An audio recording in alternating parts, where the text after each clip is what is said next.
Okay guys, this is latest 247. So I'm back with another one. So as you can see from these pictures that I've used already, you already know where I'm going to or where I'm headed. Now this is a fresh news, fresh out of the oven, and I believe you are going to enjoy what you're going to hear in this. So this one is a case of two giants. If I would say that two giants fighting, or like they say when two elephants are fighting, the ground suffers. So that is what is happening right now. But it's a case of territorial integrity and territorial assertion. Man, I don't know the language I will use in this one now, but just listen so that you understand what is happening. So this has been a case that has been on for some time now. I think for the past 1, 2, or 3 months even, and this is happening in RCCG, the Redeemed Christian Church of God church worldwide. Very, very popular church. If you're not in Nigeria, this is like one of the biggest church in Nigeria. Has parishes and everywhere, outlets and everything. So it is known worldwide. This is the Pastor Adeboye, and then this one is the other man is a regional pastor. Or will I say, I don't know if I'll call it a regional pastor, but he heads one division known as the Papa family. So this case happened when let me just give the background of the story in case you don't know about it. But if you know about it, don't worry, just still follow me through. So it happened when this man died. The chairman of Access Bank, Access Holding, Herbert Ngwegwe, he died in the U.S. helicopter crash, and it trended. Everybody was mourning. Everybody was angry. Like, why would this kind of thing happen? The man that had a lot of future in front of him. The man is known everywhere, known worldwide. He's very philanthropic and very supportive, and a very quiet man at that as well. So when this man died, I think within a week of his death, that everyone was still mourning. They are still mourning his death. Now, the wife of the pastor of the parish where the man normally attends, which is their Papa family, they are known as the Papa family, like one of the biggest branch of the RCCG. So the wife held a 60th birthday, and it was very lavish. He invited a lot of artists. People came to sing, dance, and married.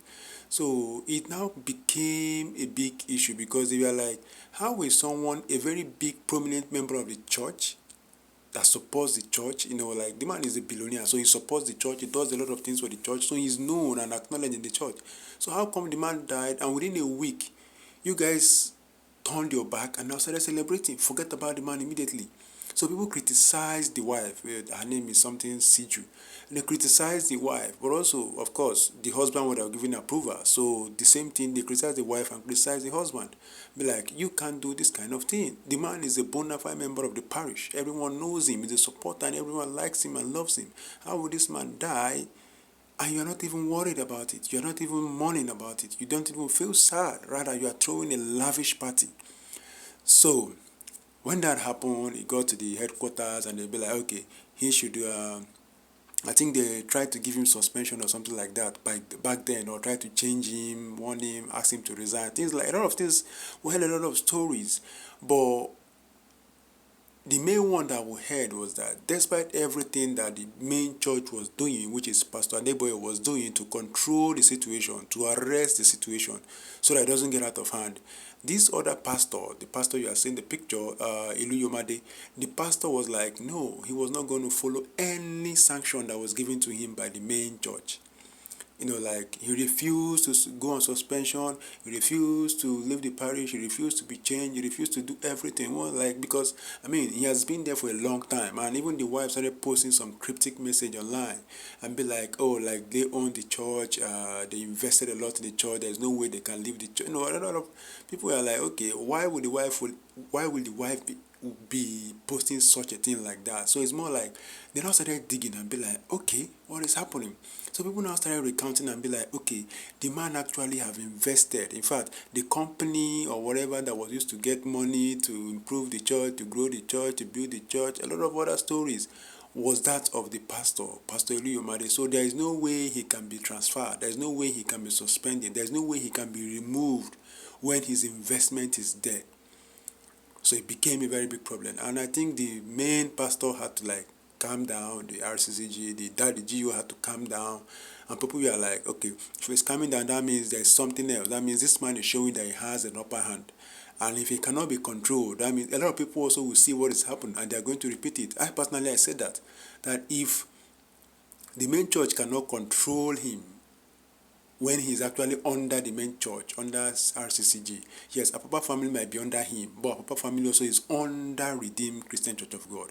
So if the main Redeemed Christian Church of God, the headquarters cannot control a unit, other units will start saying it and be like, okay, if they can't control that pastor, why should they be able to control me? So eventually the church will disintegrate, because people will start, disobedience will start rearing its head everywhere. They'll be like, he couldn't control that. Why would he be able to control me? So if you want to correct another pastor tomorrow, they're going to be like, okay, why didn't you control that one? You didn't do anything to him. Is it me that you are going to do something to? So it was going to be a big problem.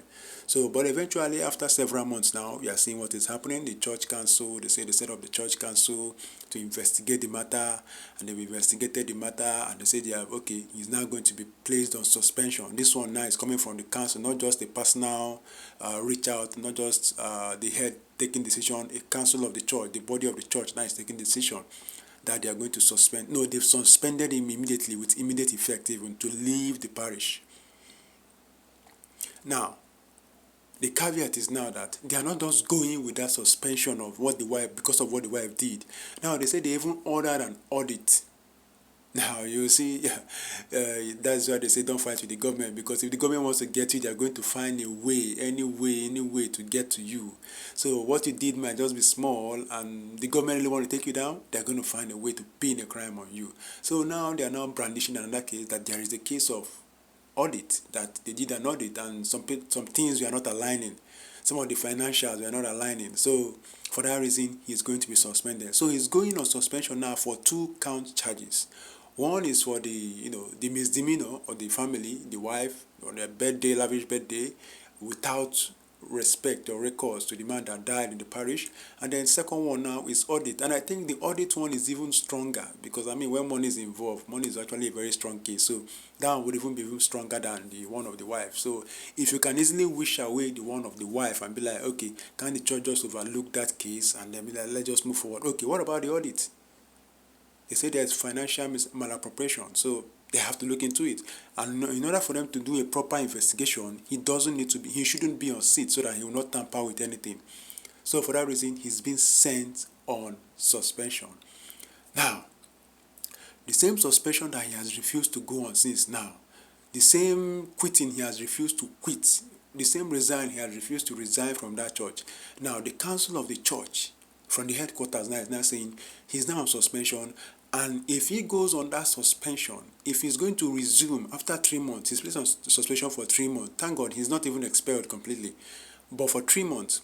So if he goes on suspension for 3 months, when he's coming back, he's not going to resume at that parish any longer. He's going to resume at the headquarters. In other words, he doesn't have a parish anymore. When he resumes at headquarters, he doesn't have a parish. So I think this is a way of punishing him, for disrespecting the hierarchy of the church. So they say, okay, if he's going to resume after 3 months, he's resuming at the headquarters, and he's not going to have a church. So in order immediate effect, the next person in line, the next pastor in line is going to take over from immediate effect.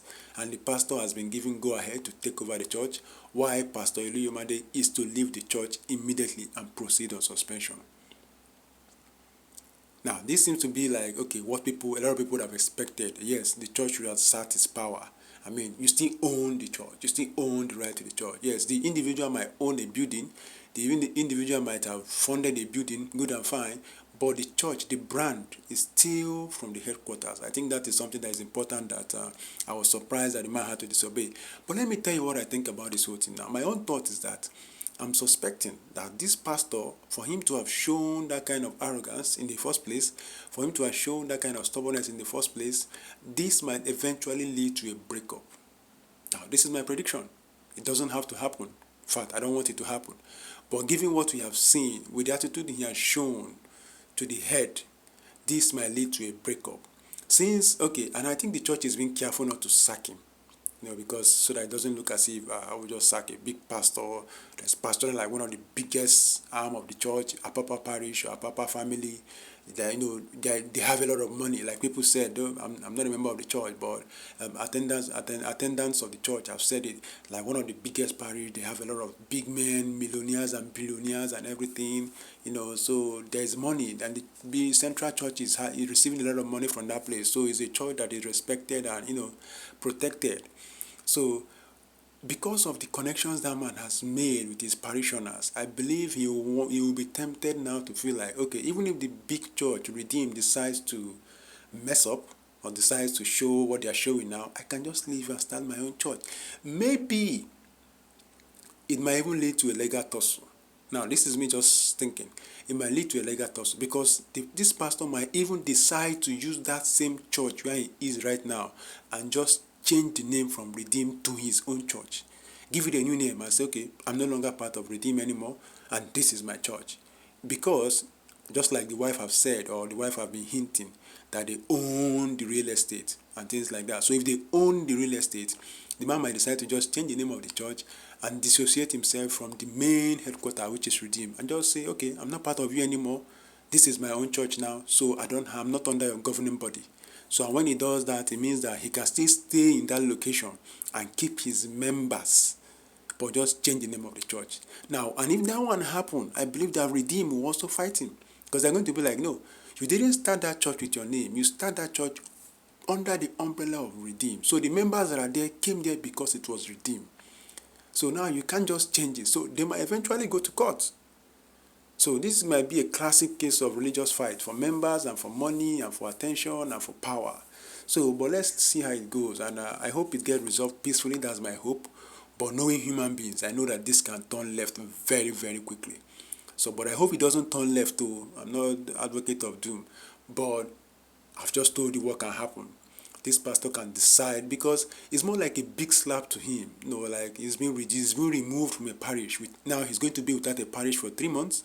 He will not be allowed to officiate in any church.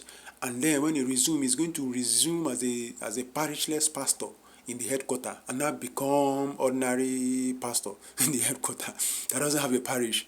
And then I'll be hoping for the grace of God that maybe one day they will not give him a parish.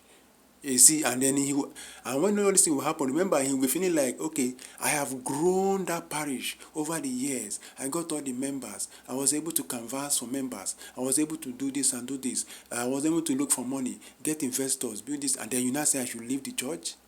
It's going to be hard. So let's hope the Holy Spirit intervenes and things get resolved. But if it doesn't get resolved amicably, I've told you, it can go south very fast. So let me know what you think about this Pastor Illuyomade and Pastor Adeboye and what is happening right now with the Redeemed Christian Church of God. Thank you.